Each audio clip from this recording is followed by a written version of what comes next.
Este é mais um episódio do seu podcast favorito, o CorongaCast, que chega à sua edição de número 52. E vamos abordar aí os últimos temas, os principais assuntos, os mais pertinentes assuntos sobre o momento atual. Essa é a nossa função, é para isso que a gente é pago pela ONU, Leonardo Paliano, e seguimos em frente. Estamos ganhando muito bem, diga-se de passagem, para fazer esse serviço de ficar toda semana vindo aqui falar: pô, galera, vocês estão vacilando, galera, ô, galera, caramba, galera, pô, vamos acordar, galera. Mas a gente é muito bem remunerado, isso que importa. Certo? Um abraço. Milionários pela ONU. Esse é o Coronga, galera. Vamos começar mais um episódio falando sobre Brasil, esse país que a gente mora, maravilhoso e bonito por natureza, mas caótico e cada vez mais estranho politicamente, né? Porque nesse domingo o presidente voltou, né? Parece que o cachorro saiu da jaula, parece que o Centrão não conseguiu segurar mais e Jair Bolsonaro diz ter vontade de agredir um repórter, né? Presidente, vontade de encher tua boca com uma porrada, tá? na lateral aqui, Só, na lateral aqui, por favor. Do jornal O Globo, depois de ser questionado sobre os depósitos feitos pelo ex-policial militar, o Fabrício Queiroz, né? Na conta da primeira-dama Michele Bolsonaro. E aí até o Twitter viralizou, todo mundo repetindo a pergunta que o repórter fez, né? E que o Bolsonaro ameaçou. E só pra galera saber, durante uma visita de 5 minutos do presidente, né, a uns ambulantes da Catedral de Brasília, aconteceu isso, né? Sobre os motivos do ex-assessor do Flávio Bolsonaro. O Queiroz é ex-assessor do Flávio Bolsonaro, caso as pessoas ainda não saibam dessa ligação, é importante a gente falar. Essa é a ligação desse cara, e é por isso que o Bolsonaro sempre sai de sério, porque mexe com um dos filhos dele, né? E é por isso que o Bolsonaro se calou também, após a prisão do Queiroz. É por isso que todo o cenário político, a hegemonia do centrão, né, desses outros poderes, a volta do Michel Temer, foi possível porque o Queiroz foi preso. E eu acho que essa foi a cartada. Esse foi o momento que o Bolsonaro se fechou, né, começou a fazer acordo, começou a ceder mais, mas parece que hoje ele não aguentou, né, porque mexeu com Flávio Bolsonaro, mexeu com o caso Queiroz. E isso acontece justamente no final de semana, né? Ironia do destino ou não, e é muito importante que isso tenha acontecido justamente neste final de semana, lamentando sempre o ocorrido, mas a gente está sempre pronto, né, para receber qualquer tipo de violência vindo do presidente Jair Bolsonaro. Mas é impressionante, né? No final de semana em que a Folha publica um artigo de opinião, né, o editorial do jornal, e cabe aqui muito a explicação, porque o editorial do jornal, ele sai todos os dias, né? A Folha tem o editorial, o Estadão tem o editorial, o Globo tem o editorial. O que é um editorial de jornal? O editorial é o que pensa quem está no topo, na cabeça de um veículo de notícia. É um artigo de opinião de quem manda no jornal. Não é o artigo de opinião dos jornalistas, não é o artigo de opinião do editor de cultura, do editor de... Não, é o artigo de opinião que sai todos os dias de quem é a maior... E quem manda na Folha, né, a família Frias, acaba pautando basicamente esse editorial. Então, é o editorial que foi muito falado neste final de semana, justamente, foi o editorial com o problema do editorial justamente está no título, né? Na manchete ali, que é Jair Rousseff, porque a Folha aproveita a questão do teto de gastos, tudo isso que a gente vem falando nos últimos programas aqui sobre a questão, né, do Bolsonaro ter deixado um pouco de lado essa questão, né, de segurar o dinheiro e tal, e aí entra um pouco o embate com o Paulo Guedes, entra essa questão com o Centrão e tudo mais.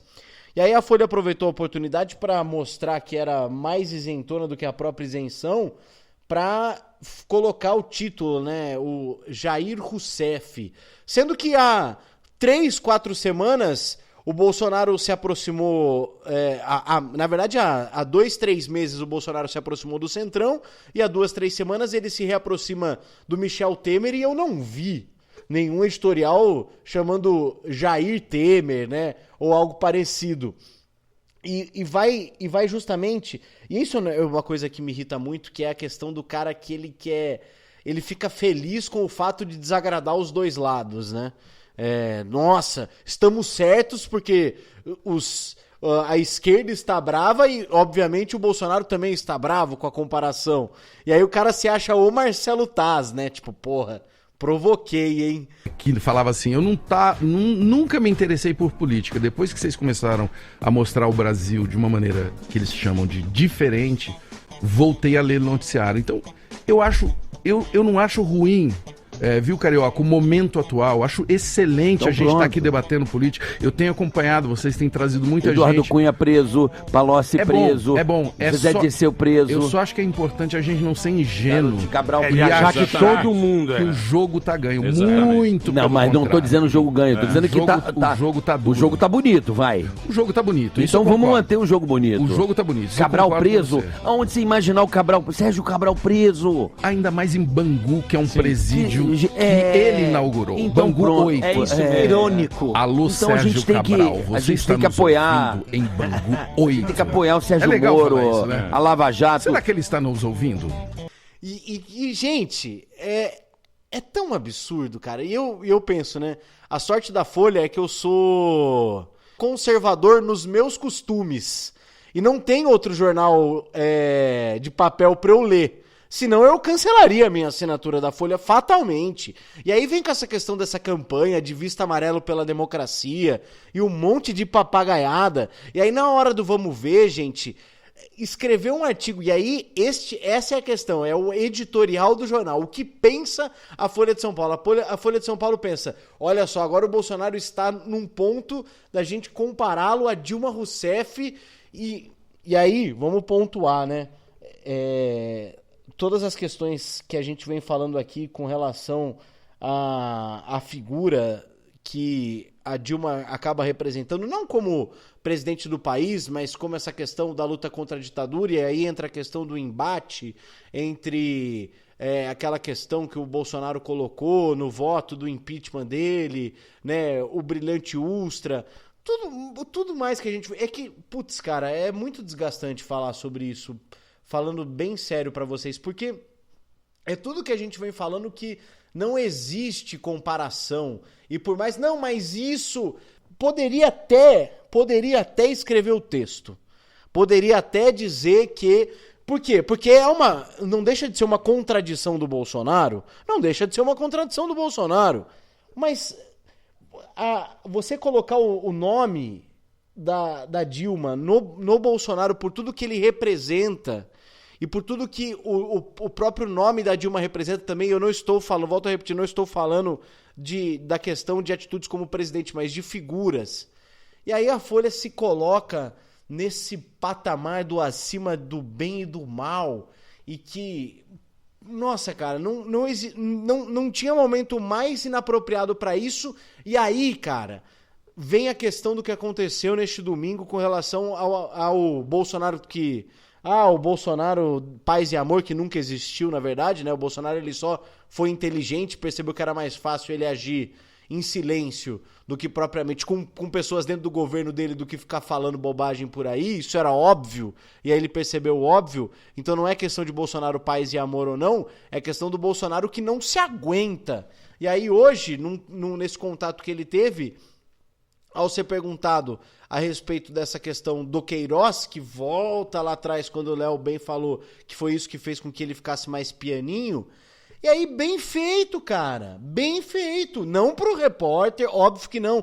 Porque, gente, o jornalismo, ele é feito por jornalistas, por operários. E aí, quando vem um jornal que pensa de uma forma capitalista, que pensa de uma forma liberal das coisas, questão de teto de gasto, questão de não sei o quê, e coloca isso, ele tá botando em xeque todo o trabalho dos profissionais que estão na rua. Não foi o profissional da Folha, foi o profissional do Globo, mas poderia ser o profissional da Folha, porque ali ele não tá vendo quem é, ele vai dar porrada. E aí?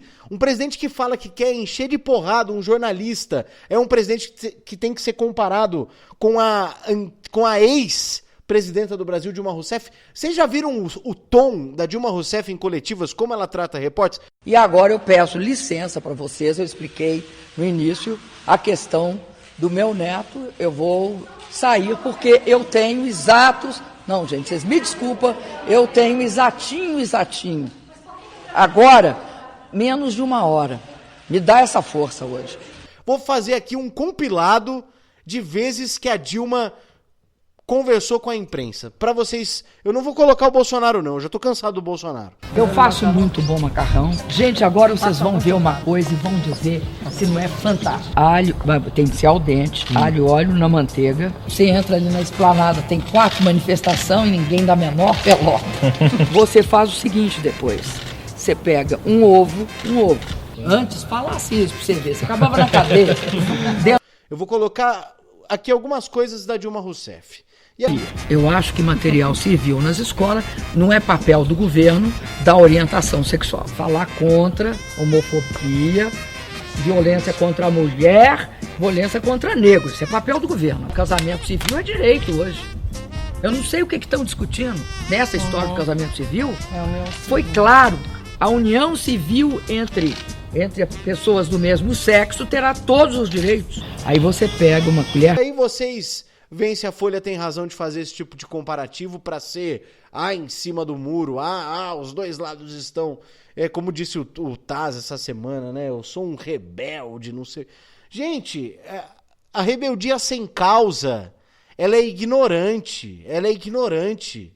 Não existe. É a rebeldia Lobão, né?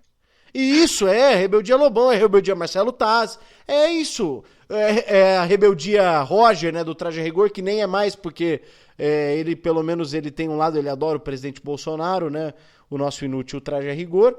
Mas, Leonardo Palhano, te passando a palavra, é que a gente aqui faz um serviço sujo. Eu acho que, como eu falei semana passada, no episódio passado, o Bolsonaro surfa em popularidade, mas, ao mesmo tempo, cara, esse jogo, essa questão dos dois lados, eu até entendo que alguns militantes de partido, de figura, por exemplo, seguidores do Lula e tal, e eu sou um cara que eu amo o Lula, mas eu não... Eu entendo que o momento acho que já passou e eu acho que essa questão, né, de brigar na internet, de ficar fazendo caça às bruxas, eu acho isso muito próximo, mas nem por isso eu vou ficar aqui falando o bolsopetismo, o Jair Rousseff. Cara, é absurdo, cara, é absurdo. A sorte da Folha, eu volto a repetir, é que eu sou conservador nos meus costumes. E eu sou viciado em ler jornal impresso, pegando no papel, sentindo o cheiro do jornal e não... Gente, olha como o Brasil é um país que tá perdido. A gente não tem um jornal impresso que represente um espectro mais à esquerda. E aí entra o absurdo, cara, chamar a Folha de comunista, chamar a Globo de comunista, o Estadão. Porra, a gente só tem mídia que quem encabeça essas mídias não tem nem vergonha de se declarar de direita, de se portar como um liberal, por conta dessas comparações estapafúrdias, cara. A gente vai continuar perdendo. O Coronga cada vez mais é uma voz... Porra, o Coronga é uma voz do deserto, que não... A gente, porra, velho, eu tô quase desistindo, Leonardo Palhano, eu tô quase desistindo. Não desista, Paulo. É isso, né? Eu acho que é uma escolha muito difícil versão Folha, esse artigo Jair Rousseff.